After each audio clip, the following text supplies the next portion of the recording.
que Bagui en fait ne recevait même pas ses mandats. Bagui vivait... quel terme il a évoqué à notre avocate?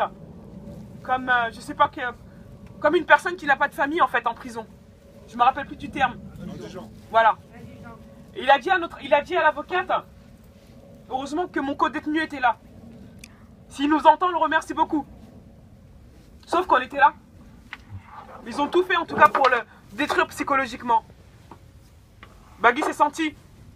Ils ont tout fait pour que Bagui se sente abandonné. Vive en tout cas dans des conditions en tout cas indignes. Et ça nous a fait très mal. De savoir que ses mandats étaient bloqués. On l'avait au téléphone, on va pas s'en cacher. Hein. Quand on fait tout pour couper la communication, il faut trouver une communication que j'assume complètement. Je l'assume complètement. Et aujourd'hui, Bagui, on le met à Fleury.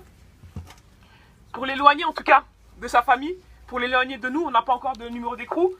Donc on va tenter de demander un parloir. J'espère qu'on en aura un.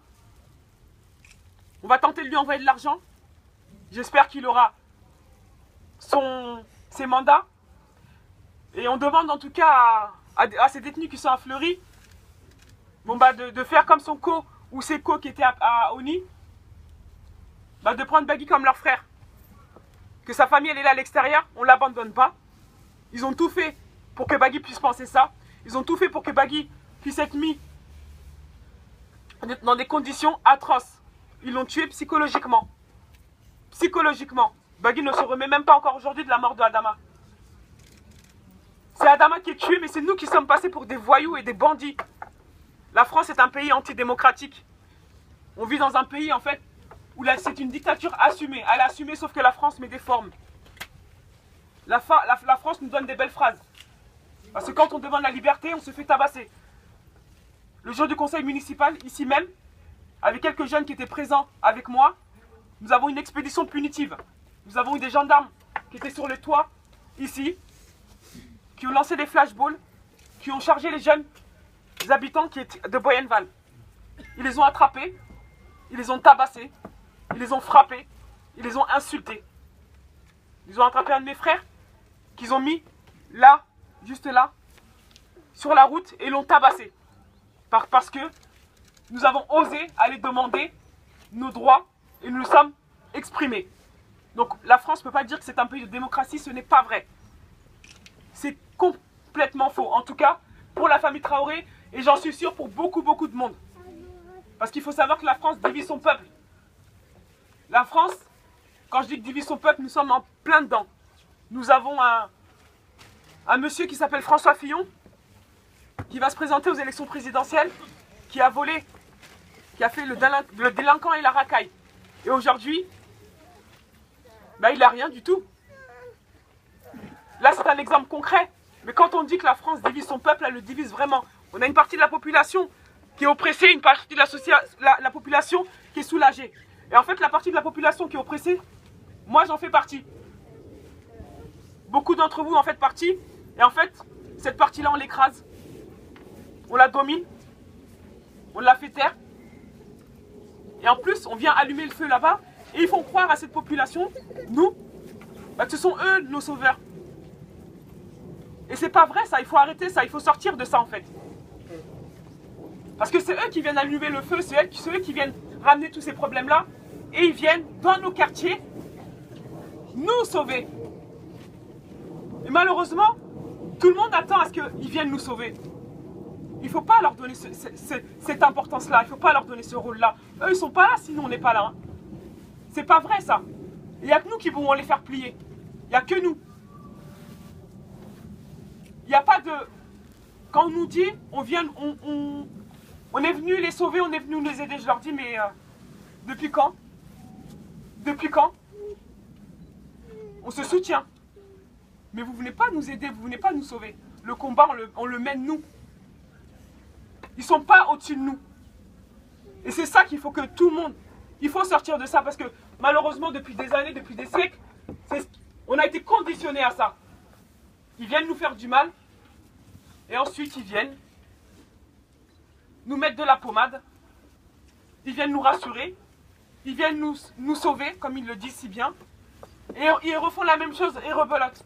Ça fait des années que dans nos quartiers, que les jeunes se font humilier, des jeunes se font frapper, que des jeunes se font insulter. Et pareil pour les femmes. Hein.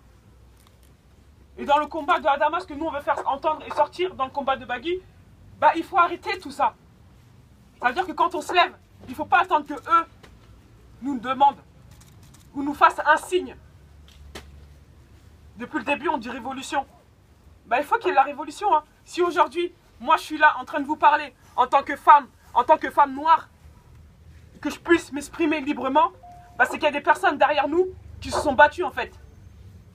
On parle beaucoup de mai 67, mais il y a aussi eu mai 68. Sauf qu'en mai 67, ces gendarmes, ces forces de l'ordre français sont venus et a tiré sur la foule et les a tous tués. Mais grâce à ces gens-là qui sont morts, moi je peux être là avec vous à Beaumont, en tant que femme noire, parler avec liberté. Et ça, la France, ils sont en train de l'enlever tout ça. Parce qu'ils ont conditionné les gens. C'est comme s'ils nous avaient mis une pilule, hein. Je reproche à personne, hein. Parce que moi aussi j'étais dedans, avant, malheureusement. Jusqu'à la mort de mon frère. Quand j'ai appris qu'en fait, on était dans un pays antidémocratique, une dictature assumée. Parce qu'il y a des pays qui l'assument complètement, hein. Tu parles, on te tabasse. Tu demandes tes droits, on te met en prison. Tu fais trop de bruit, on tue toute ta famille. C'est ce qu'ils sont en train de faire avec nous, malheureusement. Et ils le font, hein. Et toute la France le voit, hein. Toute la France l'entend. On ne peut pas dire que c'est un pays de démocratie. La personne qui dit ça, c'est pas vrai. C'est complètement faux. Et ça, il faut sortir de ça. Par contre, la France, on la fera plier si tout le monde se lève. Mais ça veut dire quand on se lève, c'est que vraiment tout le monde se lève. La population qui est divisée en deux doit se lever ensemble pour faire plier cette mauvaise France. Parce qu'on peut se rassembler comme on fait aujourd'hui, comme vous avez fait il n'y a pas longtemps pour Théo, comme vous avez fait pour Adama toutes les autres fois. On peut en faire plein, comme il y a eu il y a 30 ans, comme il y a eu il y a 50 ans. On peut le faire, hein. On peut le faire encore pendant 10 ans encore. Sauf que pendant 10 ans, il va encore tuer encore une cinquantaine de personnes.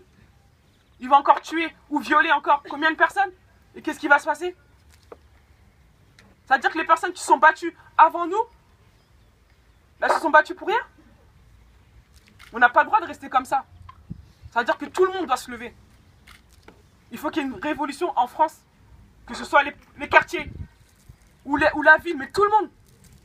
Parce qu'aujourd'hui, on ne s'attaque pas qu'aux quartiers, on s'attaque aussi aux personnes en grande précarité. Il faut savoir que la précarité en France touche beaucoup de monde, pendant que M. Fillon vole l'argent de tout le monde. Il y a beaucoup de monde qui vit dans la précarité. Et les personnes qui sont dans la précarité, elles ne sont pas considérées aussi. Hein. On ne va pas tout mettre que sur les personnes de quartier. Il y a toutes ces personnes-là. La précarité au sens très large. Parce qu'il y en a beaucoup de la précarité en France. Et ce sont des cibles pour l'État français. Et l'État français, si nous ne sommes pas là, si les personnes précaires ne sont pas là, si les personnes de quartier ne sont pas là, ils ne peuvent pas venir dire qu'ils ont fait leur rôle. Parce qu'ils ont besoin de ça pour exister. Attends, il faut qu'on leur enlève ce pouvoir-là. Parce que ce pouvoir-là, c'est nous qui leur donnons. Et aujourd'hui, Bagui, moi j'ai envie que Bagui sache que Beaumont, en tout cas, on aurait pu faire à Paris, on aurait pu faire un grand rassemblement, on aurait pu faire comme le 5 novembre, on aurait pu demander, faire un grand appel, on aurait pu le préparer en 2 semaines, en disant, venez, on va dans la rue, qu'on soit 5 000, 6 000, 8 000, 10 000. Mais aujourd'hui, c'était pas ça, c'est pas le nombre. Mais ce que représente Beaumont pour Bagui, ce que représente Beaumont pour la famille Traoré, ce que représente Beaumont pour Adama. Le combat d'Adama, il a commencé ici. Le combat de Bagui doit commencer ici. Il doit être porté par vous. Quand je dis Beaumont, attention, Beaumont comporte toutes ces villes limitrophes, que ce soit Champagne, L'Isle-Adam, Berne, Bruyères, Persan, toutes les villes. C'est ce qui fait notre force. Et Bagui doit le sentir, ça. On va vous donner son numéro d'écrou. Donc un courrier, peut-être que vos courriers ne seront pas interceptés. Peut-être qu'il pourra lire vos mots à vous. Ça lui fera plaisir. Parce que nous, on n'a pas ce droit-là, malheureusement. Il ne l'a pas eu depuis le mois de novembre. Par contre, ils lui ont autorisé une visite, c'était celle de sa compagne, qui elle aussi est dans l'affaire. Mais il faut savoir qu'elle aussi est la dernière personne à vu Adama mort dans ces locaux de la gendarmerie. Il faut comprendre que tout ça, c'est un contexte. C'est devenu politique. C'est complètement politique. Il faut même s'attendre à ce qu'on puisse inventer des preuves aussi, hein, ou qu'on puisse mettre des pressions sur des témoins, ou qu'il puisse avoir des témoins anonymes. Parce qu'il faut savoir qu'il y a quand même, avant Bagui, il y a eu des cas, il y a des personnes qui sont tombées sur des témoignages anonymes. Et au point où on en est, je me dis que mon frère, il peut tomber, mon frère peut prendre des années de prison, même sur des témoignages anonymes, ou sur des témoins où on puisse mettre des pressions. Par contre, ça, il faut qu'on puisse, aujourd'hui on est à Beaumont, mais par contre, après, il faut se battre plus fort. Moi, mon frère, je ne le laisserai jamais tomber. Notre famille ne le laissera jamais tomber. Effectivement, ils nous font beaucoup de mal. Effectivement, ils nous mettent de la haine, mais c'est de la haine qui nous met beaucoup de force. Parce qu'aujourd'hui, ils nous ont mis une haine. Vous ne savez même pas à quel point j'ai la haine.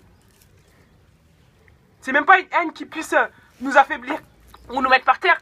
C'est une haine qui nous... qui pourrait nous... je sais même pas. C'est qu'aujourd'hui, plus ils font ça, plus ils nous donnent de la force. Moi, j'ai envie de dire à Bagui, il nous entend pas.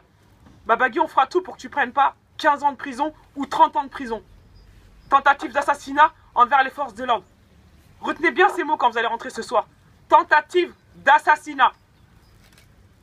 Qu'est-ce qu'on peut dire pour Adama? 3 gendarmes mis en cause dans sa mort. Personne n'a été condamné. Personne n'a été entendu, ne serait-ce que par un juge. Donc les personnes qui vous diront que la France représente un pays de démocratie, que la France représente un pays de liberté, dites-leur c'est pas vrai. Hein. C'est du mensonge. Hein. J'ai rencontré des journalistes brésiliens qui, eux, malheureusement, vivent ça presque tous les jours.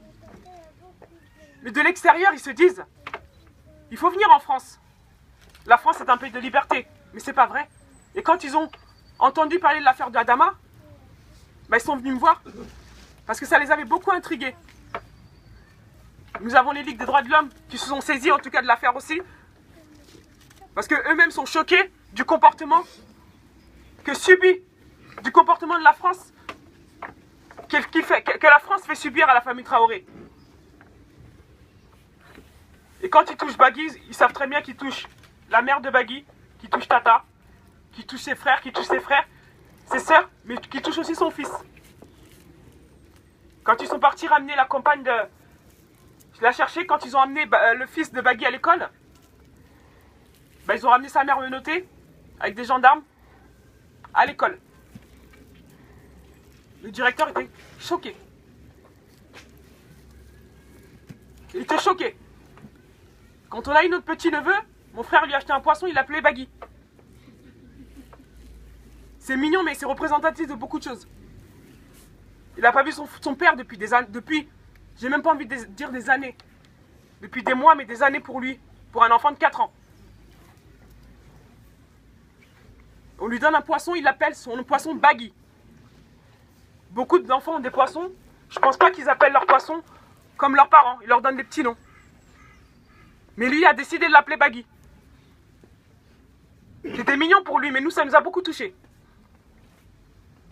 On a eu l'avocate, on lui a dit, dites à Bagui que son fils va très bien, et qu'il a même un petit poisson qu'il a appelé Bagui. C'est des petites choses, mais c'est des choses qui sont très importantes. Donc aujourd'hui, on demande la libération de Bagui, même si on sait qu'on ne l'aura pas ce soir, ou qu'on ne l'aura pas demain. Mais en tout cas, on demande à ce que tout le monde se mobilise, que toute la France se mobilise, et que tout le monde se prépare à cette révolution. Parce qu'il faut qu'on puisse la préparer ensemble, cette révolution. Hein. Donc je pense que toutes les organisations, toutes les associations, il faudra qu'à un moment, on puisse se poser et que la révolution, on la lance dans toute la France. Et qu'on la fasse plier, cette mauvaise France, ces mauvais gendarmes, cette mauvaise force de l'ordre, cette mauvaise police. Quelqu'un a dit que 99% de la police faisait bien son travail et n'était pas violente. J'ai envie de dire à cette personne, viens vivre ce que nous sommes en train de vivre. Si 99% de la police fait bien son travail. Je vais donner la parole